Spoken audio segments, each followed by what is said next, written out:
ನಮಸ್ತೆ ಎಲ್ರಿಗೂ, ನಮ್ಮ ಚಾನಲ್ಗೆ ಸ್ವಾಗತ. ರಮೇಶ್ ಮತ್ತು ಸೀಮಾ ಎಲ್ಲರಿಗೂ ಐಡಿಯಲ್ ಕಪಲ್ ಅನ್ನಿಸುವ ಗಂಡ ಹೆಂಡತಿ. ಮದುವೆಯಾದ ಮೊದಲ ವರ್ಷಗಳು ಅವರ ಜೀವನ ತುಂಬಾ ಸುಂದರವಾಗಿತ್ತು. ಒಬ್ಬರಿಲ್ಲದೆ ಇನ್ನೊಬ್ಬರಿಗೆ ಜೀವನವೇ ಇಲ್ಲ ಅನ್ನುವಷ್ಟು ಪ್ರೀತಿ ಇತ್ತು. ಸೀಮಾ ತುಂಬಾ ಕೇರಿಂಗ್ ಹೆಂಡತಿ ಆಗಿತ್ತು. ರಮೇಶ್ ತುಂಬಾ ಹಾರ್ಡ್ ವರ್ಕ್ ಮಾಡ್ತಿದ್ದ. ಆದರೆ ನಿಧಾನವಾಗಿ ರಮೇಶ್ ಕೆಲಸದಲ್ಲಿ ಬ್ಯುಸಿ ಆಗ್ತಾ ಹೋದ. ಸೀಮಾ ಮಾತಾಡೋಕೆ ಬಂದ್ರೆ ಈಗ ಟೈಮ್ ಇಲ್ಲ, ನಂತರ ಮಾತಾಡೋಣ ಅಂತ ಹೇಳ್ತಿದ್ದ. ಮೊದಲಿಗೆ ಸೀಮಾ ಅರ್ಥ ಮಾಡಿಕೊಂಡ್ಲು. ಆದ್ರೆ ದಿನಗಳು ಕಳೆಯುತ್ತಾ ಅವಳಿಗೆ ಒಂಟಿತನ ಶುರುವಾಯಿತು. ಒಂದು ದಿನ ಅವಳು ಹೇಳಿದ್ಲು, ನೀನು ನನಗೆ ಸ್ವಲ್ಪ ಸಮಯ ಕೊಡ್ಬೋದು ಅಲ್ವಾ? ರಮೇಶ್ ಕೋಪದಿಂದ ಹೇಳಿದ, ನಾನು ಯಾರಿಗಾಗಿ ಕೆಲಸ ಮಾಡ್ತಿದ್ದೀನಿ ಗೊತ್ತಾ? ನಮ್ಮ ಫ್ಯೂಚರ್ಗಾಗಿ. ಆ ಮಾತು ಸೀಮಾ ಮನಸ್ಸಿಗೆ ತುಂಬಾ ನೋವಾಯಿತು. ಅವಳು ಮೌನವಾಗಿ ಬಿಟ್ಟಳು. ದಿನಗಳು ಕಳೆದವು. ಒಂದು ದಿನ ಸೀಮಾ ಮನೆ ಬಿಟ್ಟು ಹೋಗ್ತಾಳೆ. ಒಂದು ಚೀಟಿ ಬರೆದಿಟ್ಟು ಹೋಗ್ತಾಳೆ. ನಿನ್ನ ಜೀವನದಲ್ಲಿ ನಾನು ಇಲ್ಲದಿದ್ದರೂ ನಿನ್ನ ಕೆಲಸ ಮುಂದುವರಿಯುತ್ತದೆ. ಆದರೆ ನನ್ನ ಜೀವನದಲ್ಲಿ ನೀನು ಇಲ್ಲದಿದ್ದರೆ ಅದು ನನಗೆ ಜೀವನವೇ ಅಲ್ಲ. ರಮೇಶ್ ಮನೆಗೆ ಬಂದು ಆ ಚೀಟಿ ಓದಿ ಶಾಕ್ ಆಗ್ತಾನೆ. ಮೊದಲು ಈಗೋ, ಹೋಗಿದ್ದಾಳೆ ಅಂದ್ರೆ ಹೋಗ್ಲಿ ಅಂತ ಅನ್ಕೊಳ್ತಾನೆ. ಆದ್ರೆ ದಿನಗಳು ಕಳೆಯುತ್ತಾ ಹೋದಂತೆ ಮನೆ ಖಾಲಿ. ಅವಳ ನಗು ಇಲ್ಲ, ಅವಳ ಮಾತು ಇಲ್ಲ. ಅವನು ನಿಧಾನವಾಗಿ ಅರ್ಥ ಮಾಡ್ಕೊಳ್ತಾನೆ, ನಾನು ದೊಡ್ಡ ತಪ್ಪು ಮಾಡಿದೆ. ಅವನು ಎಲ್ಲಾ ಕಡೆ ಹುಡುಕ್ತಾನೆ, ಫ್ರೆಂಡ್ಸ್, ರಿಲೇಟಿವ್ಸ್, ಆದರೆ ಸೀಮಾ ಸಿಗೋದಿಲ್ಲ. ವರ್ಷಗಳು ಕಳೆದು ಹೋಗ್ತವೆ. ಒಂದು ದಿನ ಅವನು ಒಂದು ಅನಾಥಾಶ್ರಮದ ಹತ್ತಿರ ಹೋಗ್ತಾನೆ.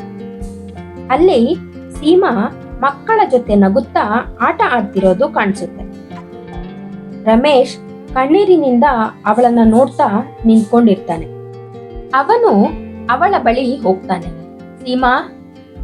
ಅವಳು ತಿರುಗಿ ನೋಡ್ತಾಳೆ. ಸ್ವಲ್ಪ ಶಾಕ್ ಆಯ್ತು. ಆದ್ರೆ ನಿಧಾನವಾಗಿ, ನೀನು ಇಲ್ಲಿ ಹೇಗೆ ಅಂತ ರಮೇಶ್ ಕಣ್ಣೀರಿನಿಂದ ಕೇಳ್ತಾನೆ. ನನ್ನನ್ನು ಕ್ಷಮಿಸು, ನಾನು ನಿನ್ನ ಬೆಲೆನ ತಿಳ್ಕೊಳ್ಳಿಲ್ಲ, ಸಾರಿ. ಸೀಮಾ ಮೌನವಾಗಿರ್ತಾಳೆ. ಅವನು ಮುಂದುವರಿಸ್ತಾನೆ, ನಾನು ಕೆಲಸದಲ್ಲಿ ಬ್ಯುಸಿಯಾಗಿ ನನ್ನ ಜೀವನವೇ ನಿನ್ನಿಂದ ಅನ್ನೋದನ್ನ ಮರೆತಿದ್ದೆ. ಮತ್ತೆ ಒಂದು ಅವಕಾಶ ಕೊಡು ಅಂತ ಹೇಳ್ತಾನೆ. ಸೀಮಾ ನಿಧಾನವಾಗಿ ಹೇಳ್ತಾಳೆ, ನನಗೆ ಈಗ ನೆಮ್ಮದಿ ಸಿಕ್ಕಿದೆ. ಈ ಮಕ್ಕಳು ನನ್ನ ಜೀವನವೇ ಆಗಿಬಿಟ್ಟಿದ್ದಾರೆ. ಇದನ್ನ ಕೇಳಿ ರಮೇಶ್ ಕುಸಿದು ಬೀಳ್ತಾನೆ. ಅಷ್ಟರಲ್ಲಿ ಒಂದು ಚಿಕ್ಕ ಮಗು ಓಡಿ ಬಂದು ಸೀಮಾ ಕೈ ಹಿಡಿದು ಹೇಳುತ್ತೆ, ಅಮ್ಮ, ಇವರು ಯಾರು? ರಮೇಶ್ಗೆ ಅದನ್ನು ಕೇಳಿ ಶಾಕ್ ಆಯ್ತು. ಅಮ್ಮ? ಸೀಮಾ ಕಣ್ಣೀರಿನಿಂದ ನಗುತ್ತಾ ಹೇಳ್ತಾಳೆ, ಇವರು ನಿನ್ನ ಅಪ್ಪ. ರಮೇಶ್ ಸಂಪೂರ್ಣ ಗಾಬರಿ ಆಗ್ತಾನೆ. ನಮ್ಮ ಮಗು ಅಂತ ಕೇಳ್ತಾನೆ. ಸೀಮಾ ನಿಧಾನವಾಗಿ ಹೇಳ್ತಾಳೆ, ನಾನು ಮನೆಯಿಂದ ಹೋಗೋದಕ್ಕೂ ಮುಂಚೆ ನಾನು ಪ್ರೆಗ್ನೆಂಟ್ ಆಗಿದ್ದೆ. ನಿನ್ನ ಜೊತೆ ಹೇಳೋಕೆ ಪ್ರಯತ್ನ ಮಾಡಿದೆ, ಆದ್ರೆ ನೀನು ಯಾವಾಗಲೂ ಬ್ಯುಸಿ, ನನಗೆ ಟೈಮ್ ಕೊಡ್ಲಿಲ್ಲ. ರಮೇಶ್ ಕಣ್ಣೀರಿನಿಂದ ಅಳುತ್ತಾ ಹೇಳ್ತಾನೆ, ನನ್ನಿಂದ ದೊಡ್ಡ ತಪ್ಪಾಗಿದೆ. ಅವನು ಆ ಮಗುವನ್ನ ತಬ್ಬಿಕೊಳ್ತಾನೆ.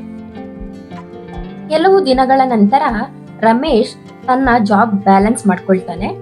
ಸೀಮಾ ಮತ್ತು ಮಗುವಿನ ಜೊತೆ ಟೈಮ್ ಸ್ಪೆಂಡ್ ಮಾಡ್ತಾನೆ. ಇಬ್ಬರು ಮತ್ತೆ ಒಂದಾಗ್ತಾರೆ, ಒಟ್ಟಿಗೆ ಇರ್ತಾರೆ. ಈ ಬಾರಿ ಹೆಚ್ಚು ಅಂಡರ್ಸ್ಟ್ಯಾಂಡಿಂಗ್ ಜೊತೆ ಒಂದು ದಿನ ಸೀಮಾ ಹೇಳ್ತಾಳೆ, ನಾವು ದೂರವಾದದ್ದು ತಪ್ಪಲ್ಲ, ಅದು ನಮಗೆ ಪಾಠ. ರಮೇಶ್ ನಗುತ್ತಾ ಹೇಳ್ತಾನೆ, ಈ ಬಾರಿ ನಾನು ನಿನ್ನನ್ನ ಕಳೆದುಕೊಳ್ಳಲ್ಲ. ನಾನು ಮಾಡಿದ ತಪ್ಪನ್ನ ಮತ್ತೆ ಮಾಡೋದಿಲ್ಲ. ಮಗು ಮಧ್ಯೆ ನಗುತ್ತಾ ಇಬ್ಬರ ಕೈಯನ್ನ ಹಿಡಿದುಕೊಳ್ಳುತ್ತೆ. ಕೆಲವೊಮ್ಮೆ ದೂರವಾಗೋದು ಮತ್ತೆ ಒಟ್ಟಾಗೋಕೆ ಬೇಕಾದ ಪಾಠ ಆಗತ್ತೆ.